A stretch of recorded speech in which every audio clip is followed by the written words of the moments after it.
No, we're going to talk about Saipan today. Oh, yeah. All over the back pages of the newspapers. I actually remember Saipan. Where's their biggest Saipan splashes? On the Sun, is it? The Sun, yeah. Let me get the Sun here. Lads were in fear of Roy. When he left, they could breathe. So is this an angle we've seen before in Saipan? That Damien Duff, of course, was speaking on behalf of RTE yesterday as part of their TV launch and is across all the back pages this morning. Some of them have gone with the angle on England, that they don't have the heart, they don't have a lion's heart. Which I thought was an interesting pun, a good pun. Did it get picked up in the UK papers, I wonder? Not yet. Well, they leave it in the Mirror. I'm not sure, like it's Paul O'Hare writing in the Mirror. I'm not sure, do they communicate with the London office and it gets picked up in the UK? I'm sure it'll eventually spread over the next couple of days. Do they care about Damien Duff? Of course they do, right? It's in the Daily Mail. Well, there you go. It's in the Daily Mail's English website. That's good enough for me in terms of having penetrated the English press. But basically on the Saipan thing, as I say here, the idea of being fearful of Roy Keane is something that we've kind of imagined was always the case, but hasn't been put explicitly into the context of Saipan. Whereas Damien Duff here, he's like, I wasn't afraid of Roy Keane, but some of the older lads, interestingly, were. Like, I was kind of young, cocky, not cocky, but Roy Keane kind of had a lot more respect for him because he was young and plucky. And he kind of took him under his wing, and he wasn't as afraid of him from that perspective. But I think it was the older lads. Maybe one Kevin Kilbane could actually tell us, was he afraid of Roy Keane?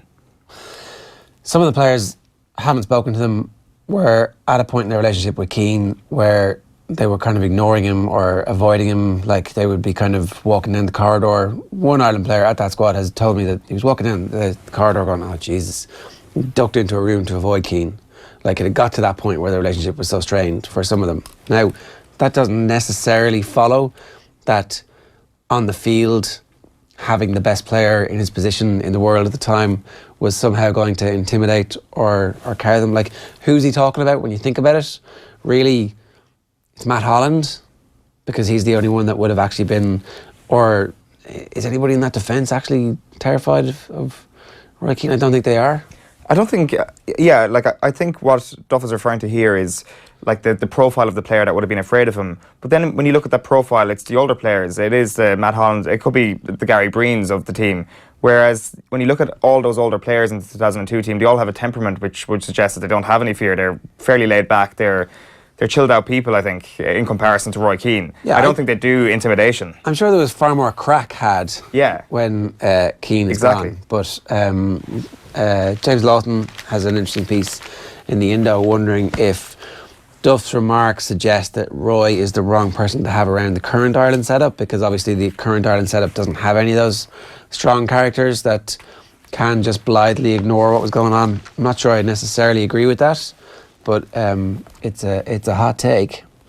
You should see the comments on the Daily Mail's piece, which is entitled, Ireland legend Damien Duff dismisses England World Cup chances. Do they want to take a bullet for their country the way an Irish team would?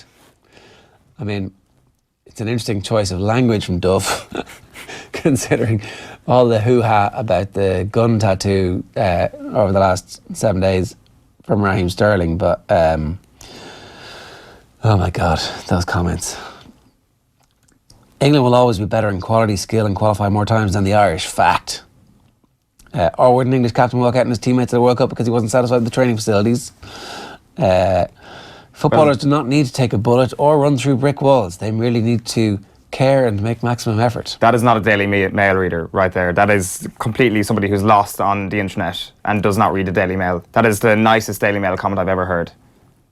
Like what you need is the vociferous, violent commenter who's like who will actually agree with what Duff is saying here, saying that football is all about taking a bullet for your team. There's the England team talk right there. I'm half English, half Irish. Just appreciate them both doing well. Duff, coming from a country that didn't qualify for a World Cup, has never won a World Cup. You sound a bit silly. Sound a bit silly, really? You weren't ever part of a decent Irish team such as Charlton's years at Italia 90 and USA 94. In fact, your own captain walk out in the team days before the World Cup. Need any more lessons on history? There's one a little bit later on. They would take a bullet for each other if they were good enough to qualify in the first place, from Tail Banter. And then it's, if you look back, England didn't qualify from 1962 till 1982, followed by, we won it in 66, you spud. I love the Brits calling us spud. It's like, Good man.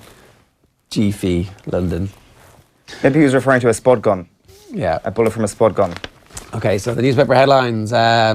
Great story here about Paul Broderick. I've had knee, 3 ankle surgeries, a splenectomy, a collapsed lung, a ruptured bowel. I've just been unlucky. That's him there on the in the middle. And I think if you can kind of, well, we can't zoom in, but if you come back to me here, I'll show you. This is all a scar. There's like a giant scar right there, which kind of stretches from here all the way down. Stemming from an incident the week before his leaving cert started, he got an elbow and ends up in hospital, and the spleen goes, and then he's not getting any better, and then they realise that his bowel is perforated, and then he's not getting any better, and they realise that his lung is been punctured as well. So that was 18, he's 31 now, that's 13 years ago, and he's still going, talking about managing his training load, and obviously has been shooting the lights out so far. Yeah, top scorer in the championship before last weekend. I presume that's still the case. Yeah. Unless there's somebody with 3 games under their belt, but certainly with 2 games under his belt. What is it, like 129 or something like that he scored? I said 119, but... 119. Yeah. Duff, kids want to play rugby nowadays, not football. So this is pretty interesting. Damien Duff, who obviously works with Shamrock Rovers and is part of their setup and sees exactly what people are doing, says that the kids these days have more heroes to look up to from the rugby team than football. He says that there's people on the streets playing rugby. I'm not sure if that's the case. He says... I'm sure he's seen it. You Maybe. see people with a rugby ball throwing it around. Maybe. Do you not? I see it. Well, you obviously navigate in different parts of... Well, on the green in Marino. I've never seen... I see people hurling, and I see people playing football, and I see people playing soccer, but I see rugby ball. I rarely see it. I rarely see street rugby. Do you see any other sports on the street? Yeah, I do all the time. What do you see? I see people with hurls and people firing a slitter up against a wall. Yeah. Like, I mean, that's... What part of Dublin are you in? I'm in, same as you, Northside. Right. Like... Santry. Yeah, exactly. Maybe that's just Beaumont. Maybe that's just more, yeah, Beaumont. Yeah. Beaumont, Santry. But then maybe that's just more a GAA country. Maybe you're just more of a rugby country kind of guy. In Marino? Yeah. I don't think so. Not really. No. But this is like another kind of angle on the rugby versus other sports divide. Well, this is rugby country. Yeah, exactly. It's like Duff adding kind of more fuel to the flames of the Neil Francis debate here, which I thought is, which I think is actually the most interesting angle on it. That, you know, maybe people will actually play football again on a street level if the Ireland team actually just play better football, which I think is true to a certain extent. But let's not forget that people have Ronaldo and Messi penetrating their living rooms as well. Yeah, every day, all the time, for free in the Champions League and also in the World Cup. So we'll wait and see exactly what happens with the next Champions League deal and whether or not it's all going to be free to air, how much will be free to air, if it's just going to be that one game that RT have. IRFU turned down women's test series in Australia. Great story from Gavin Cumiskey here. The Australian women's rugby proposed the series and offered to cover some costs. So this would have been at the same time, a 3-test series. All the IRFU had to do was pay for flights to head down. Accommodation would have been covered, but they decided not to do that. And I don't know, it's just kind of the IRFU have decided that the sevens game is the future for women's rugby as opposed to the 15s, and this seems like it was a bit of an opportunity missed, certainly to raise the profile of the women's team. And then Bundy Aki was obviously out doing press yesterday because he's in all the papers talking about how he's got to find a lot of tickets for his extended family in the 3 Australian cities where they're playing. You're done? I can go on. I can do the Times Ireland edition here for you. Schmidt's had to show faith in Carbery. We know that's true. Ireland may ring changes. Ireland have rung the changes for the first test in Brisbane. Rice says no to West Ham deal. Fair play. This is interesting. Declan Rice has 1 year left on his contract. He's on $3,000 a week. They've offered him 10. He's like, go and shite. Come back to me now when you've got like 50 grand a week in a 4-year deal or 80 grand a week in a 4-year deal. But I know that if I'm free as a 20-year-old, having come through the English system, I'm going to be one of the most attractive prospects in the Premier League at the end of this season. And I'll be able to name my price and my signing on fee. 10 grand is the stingiest offer I've seen in football all transfer windows so far. I know it's only just opened, but like that's absolutely outrageous. The fact that he's only on 3 grand is actually outrageous in itself. I didn't know that. I think, is that the first time you've seen that? Yeah. Well, I know he's going to come through as an academy so that's fair prospect, enough. Like, he's probably been on $3,000 a week for like 3 years, so yeah, he's doing all right. It's 150 grand a year for a 17-year-old. Is it kind of a bit of Russian roulette turning down a 10 grand a week contract because of the figure? No.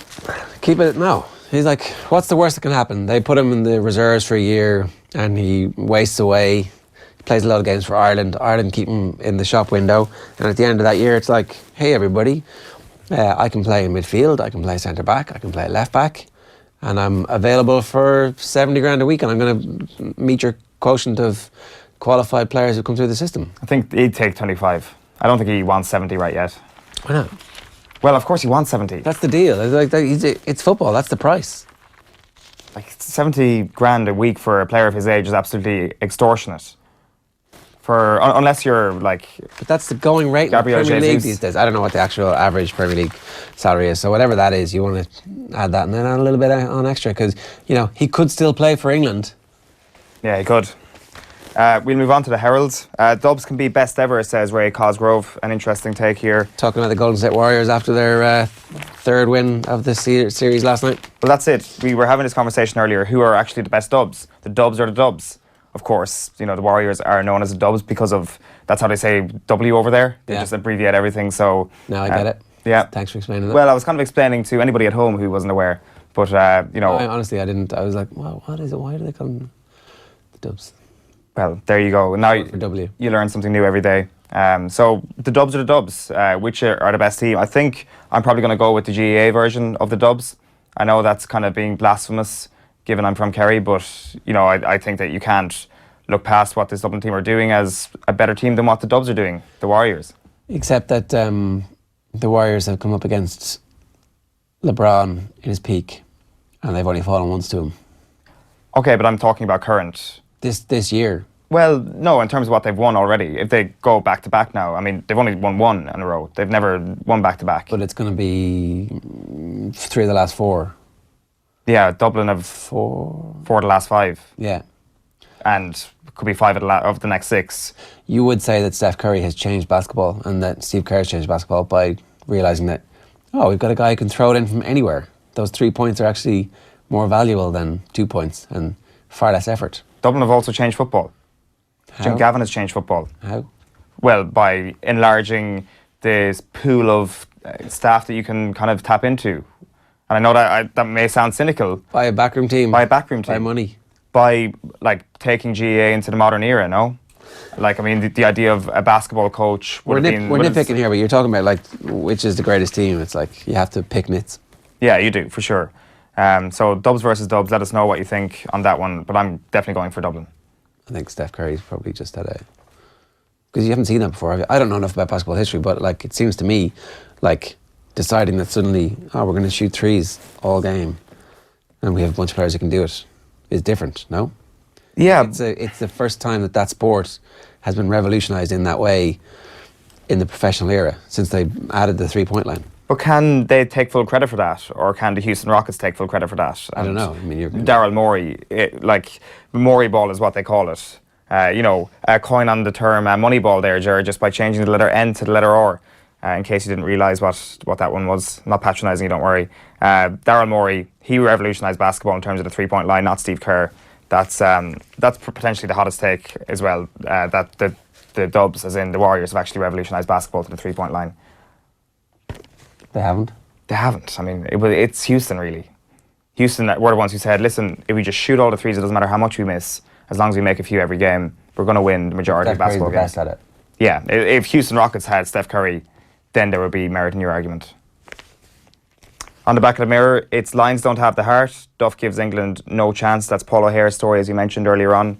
It's been picked up in the Mail across the channel. We've yet to see it on the back page of any of the UK titles, which I'll move on to. But before that, actually, it's the Daily Mail lacking heart as well.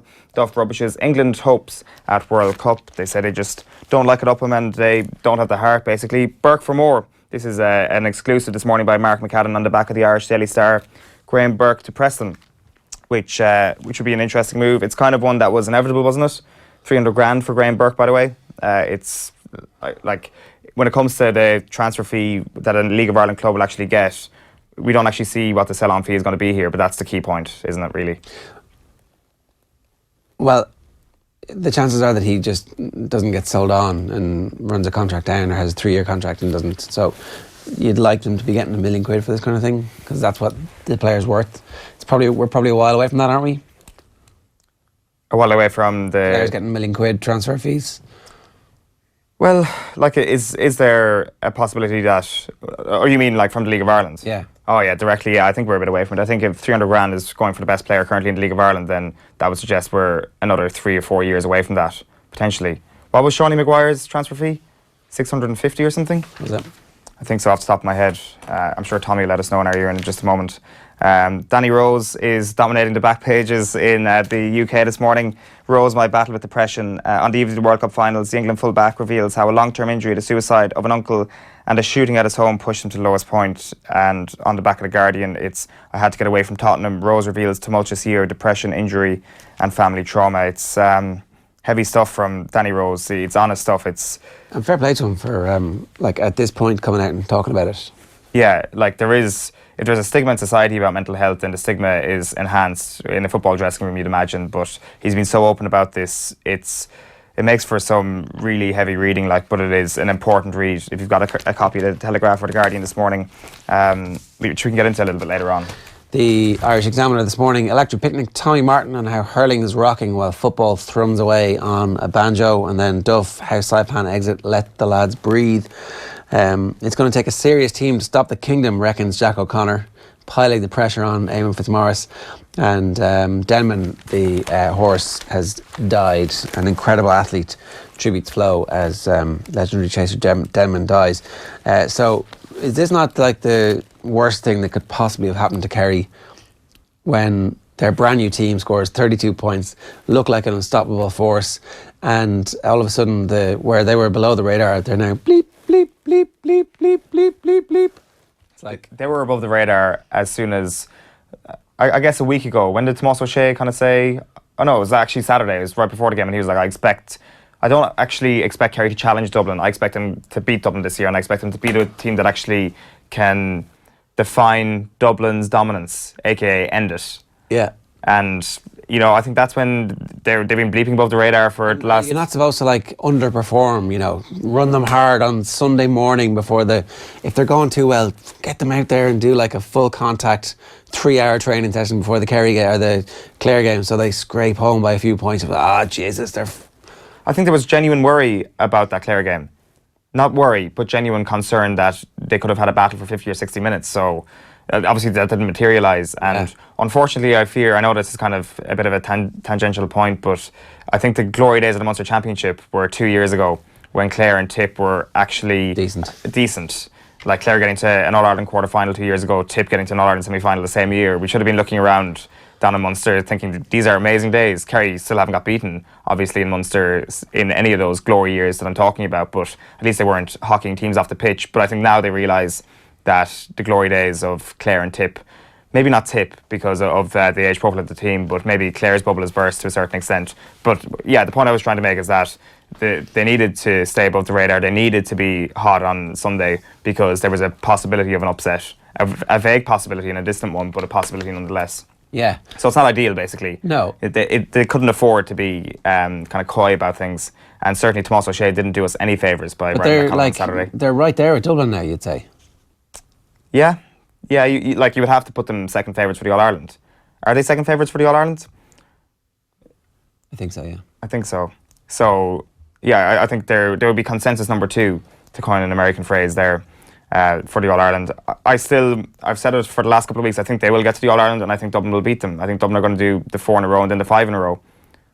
But, yeah, like this Kerry team is going places. They will win the All-Ireland in 2020, I think. Why not try and, make it this year? I mean... Oh, well, Kerry are 92, Dublin 64 on. They will try their best to do it this year. I'm not saying they're not going to try and do it. Clear second favourites. GAA 9s, Mayo 10, Donegal 16, Tyrone, forget about it, 25s. Galway are 9-1. Yeah. That's... third favourites. Yeah, that's a very interesting sort of drift, I'd imagine. Or were they always 9-1 post a win against Mayo? I'm not sure. Just because of that performance. It seems, even if you just forget odds for a moment, if you just think about the discourse around Galway, it's certainly changed a lot since that Mayo game, as in people have kind of got a little bit cold on Galway, despite the fact that they've beaten the All-Ireland runners-up. Yeah, well, I just think that it's a long out road for a new team like Galway, whereas with Kerry and Dublin, who are going to be separated from each other. Like, it looks like everything is kind of aligning for a Dublin Kerry final. Yeah, as long as Kerry get over Cork, who hockeyed a better team than Clare in the Munster semi-final. It's great to, like, so the glory days of Munster football are over in terms of the volume of teams that are able to compete, but maybe the glory days of Kerry Cork are just around the corner again. Well, let's wait and see. One last paper for you. It's the Irish News. This is a Tyrone story on the back here. Devlin urging fringe players to step up. That's because they've got a whole heap of injuries, and that's been given a bit of confidence to Meath fans around these parts over the last while. At a slew of reported injuries to Tyrone has left them significantly weakened, and this opens the door for those fringe players to come in and make a change. Tommy just said in my ear that Meath are going to beat them. It's the most confident I've heard a Meath man in a long time. I think there is a huge potential of banana skin there in that one at the weekend. We'll preview all the weekend's GAA action with Cara Kane. I mean, that would definitely be... I would be shocked if Meath managed to pull that out. But what's this? The spread's only 3 points in that one. But talk about poking the bear and the bears come out to play with Tyrone. Like with the whole Sean Kavanagh thing. Like, what are you doing reacting to a pundit? Like saying stuff like Tyrone have always in the past preached, oh, we're kind of, not a siege mentality is employed, but we certainly don't care what other people say about us. I think everybody has to have that mentality to succeed. Yeah. And straight away, Sean Kavanagh says something and they come out swinging immediately, which I just think is poor PR. And it may only be PR we'll see at the weekend for sure, but I just think that there is a sense that things aren't right in Tyrone. There's a little bit of a rash nature about this management setup at the moment. And it's like, in fairness, if Sean Kavanagh wanted to try and diminish Tyrone's chances, he's succeeded. Or else he's going to bring them together. You know, I mean, it must be pretty awkward, as somebody pointed out, for his brother in the middle of that. It's like, what do I do here? I mean, obviously, he's my brother and I'm going to defend him, so, you know, shut up. Or does it like, that's just Sean. You know, what do you do? I don't know. I think that's the attitude that really prevails through the team. That's just Sean. Whereas that selector who came out, it's stupid.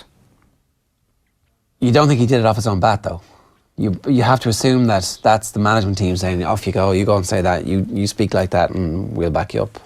That it's yeah, you would assume so, but with the playing group, I'd say it's Sean just being Sean.